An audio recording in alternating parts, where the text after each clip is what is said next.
Welcome back to another Bushman family video. Today I wanted to do a little update on us paying down our mortgage. And if you're new around here, my name is Libby, mom of the Bushman family. I make videos on being frugal and our simple family life. We are a debt-free family and I like to teach about life, money, and all things Costco. So if you're interested in that, please hit the subscribe and join our community.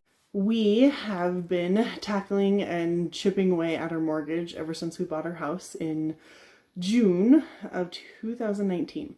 We originally got a 30-year mortgage for $230,000. Our house total was $300,000.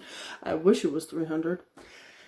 And we refinanced last year in 2020 because our interest rates were phenomenally low.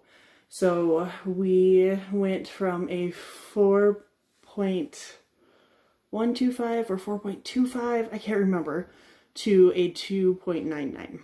So it reduced our interest by almost $80,000 without changing anything else. I mean, our payments went down, but just refinancing saved us a ton of money. We also went from a 30-year loan to a 25-year loan, so that cut off some time. However, my husband and I were talking about the mortgage and being completely debt-free.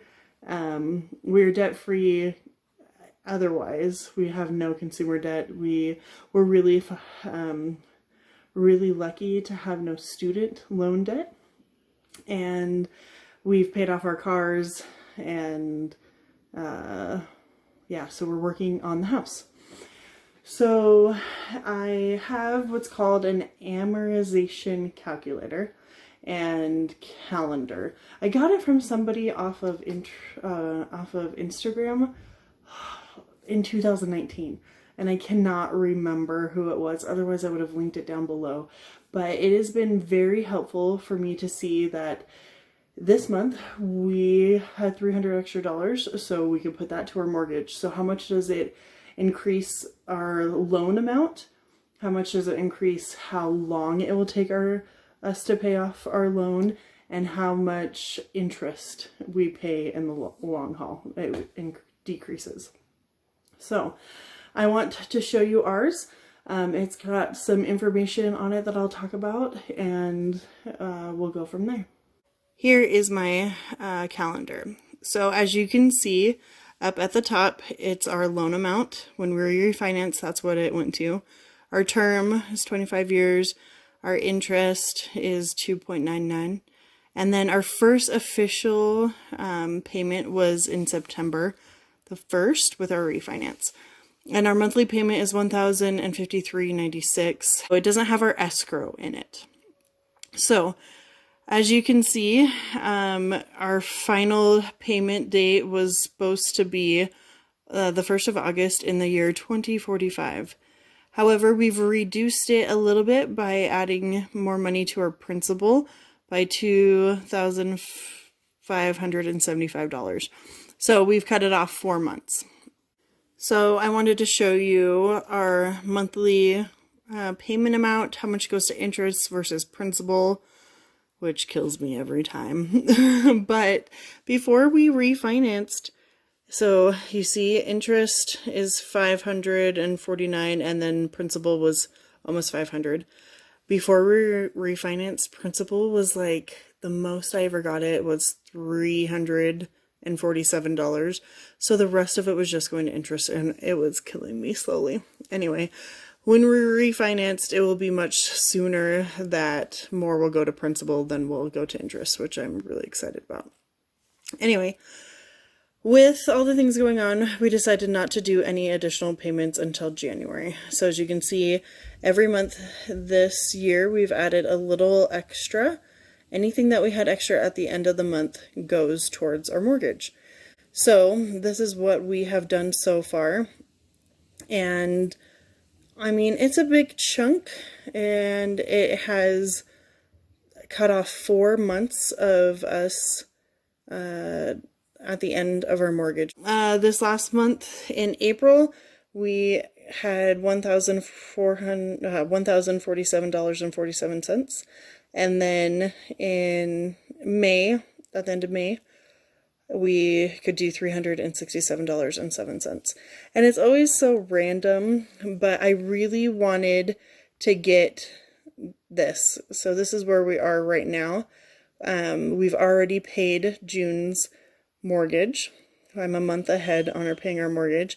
So I really wanted it to be under $215,000.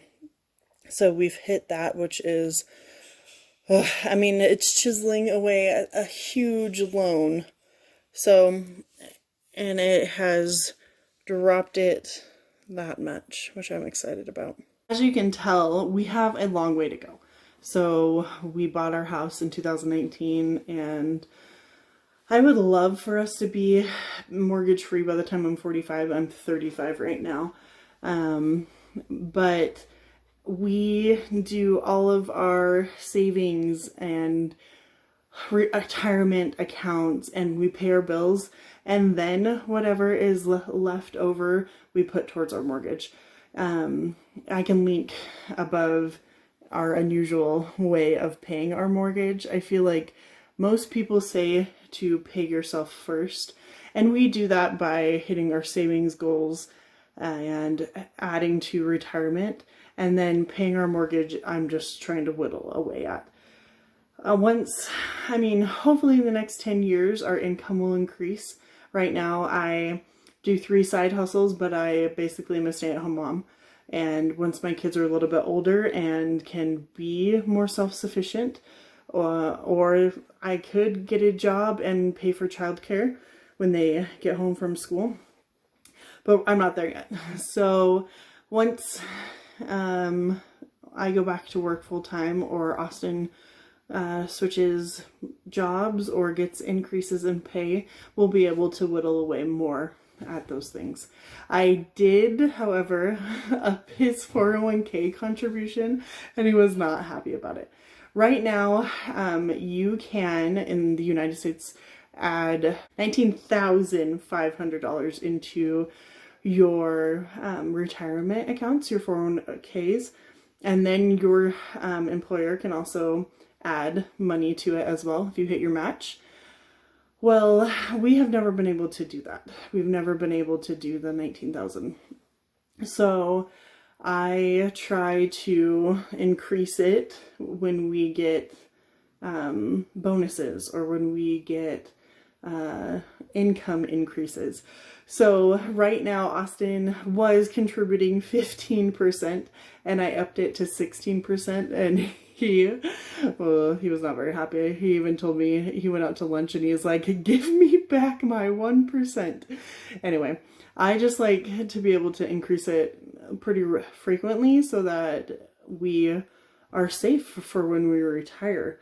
And mine, I only work 3/4 time, and it's a seasonal job, and so I get paid randomly. I probably work 7 months out of the year for my part-time job that I can add to my retirement.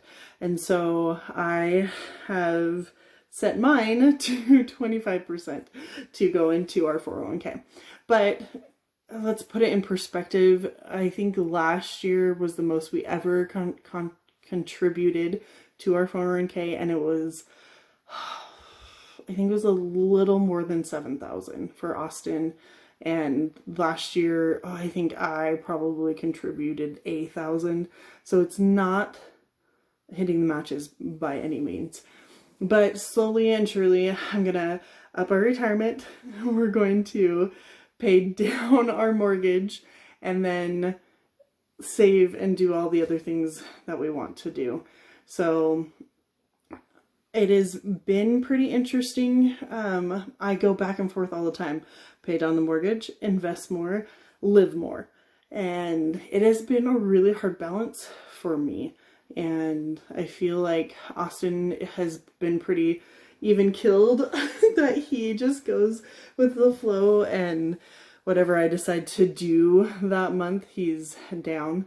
But we have decided, because we've been debt free for most of our marriage, that we need to live a little. And so we've done some pretty cool vacations. We've gone to Hawaii and New York, and we have a Hawaii trip planned when our kids are a little bit older.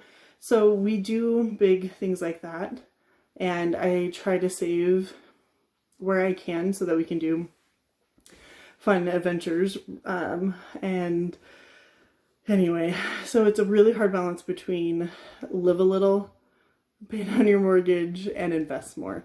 So I'm trying to spread it out through all of those things. And maybe some months will be live a little more, or maybe some months will be invest a little more.